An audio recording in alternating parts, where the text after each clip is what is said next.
Yeah, it's shocking, but this shock is not something which comes from fiction. It comes from something which has really happened, and I am more aware of it because my family also has background of Jammu and Kashmir.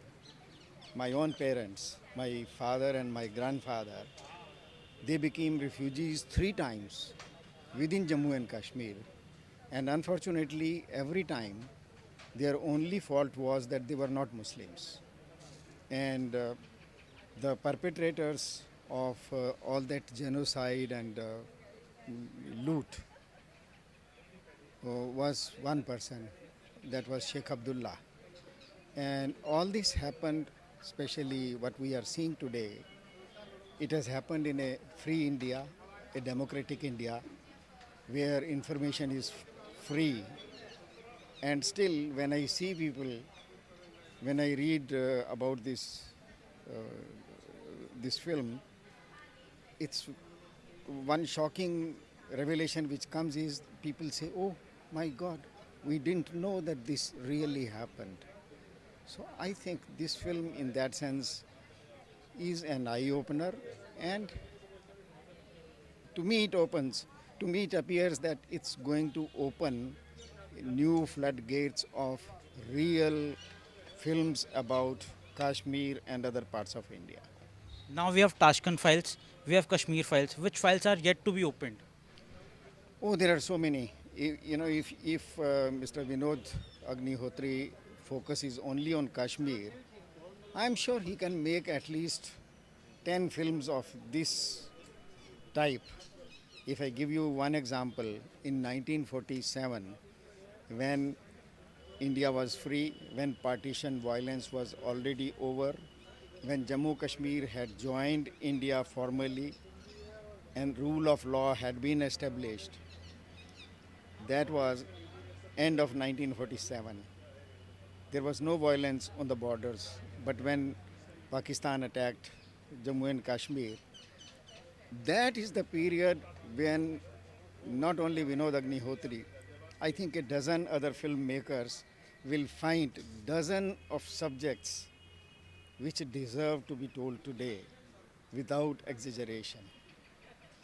If I give you one example, people from Muzaffarabad, when Pakistan attacked Muzaffarabad, Pakistani army attacked, those people, the nearest place to escape was Srinagar. These people arrived after losing everything, Srinagar. And Sheikh Abdullah, who was the Prime Minister of Jammu and Kashmir of Free India, he did not allow those poor people to even stop in Srinagar or stay or settle in Srinagar or in the valley because his open statement was this will dilute the Kashmiriyat. And the way people died, imagine November nights, people are walking from Srinagar through Banihal to Udhampur to Jammu, and hundreds of them died only because they were tired or they died of fatigue, they died of the winter fatigue. I think this makes a film. This tells the world, how helpless people of a country can be within their own country only because the ruler was Sheikh Abdullah and his supporters were sitting in Delhi who didn't want to listen to anything, any truth. Exactly what has happened to the Pandits in 1990. Nobody wanted to know their story. So I only gave you one example. There are so Has Agnihotri has missed something? Vivek, Vivek Agnihotri has not missed something. He's a very sensible filmmaker.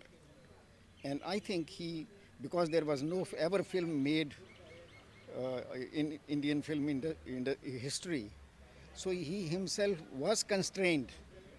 There was a lot of violence which he could have shown, but I think what he has shown is truth. He could have shown a lot, but I don't think in first installment the nation or the audience were prepared to see more than this. And there is a lot more for people to see that will enrich the democracy. That will enrich the relations between Hindus and Muslims once the Indian community, Indian society realizes how, when fanatics are given total freedom, what can they do. So I'm sure a film like this will improve relations between Hindus and Muslims, because Muslims of India will realize that what is the reality of what is going on in Kashmir. Any comments on Anupam Kher's acting? Oh, he was superb.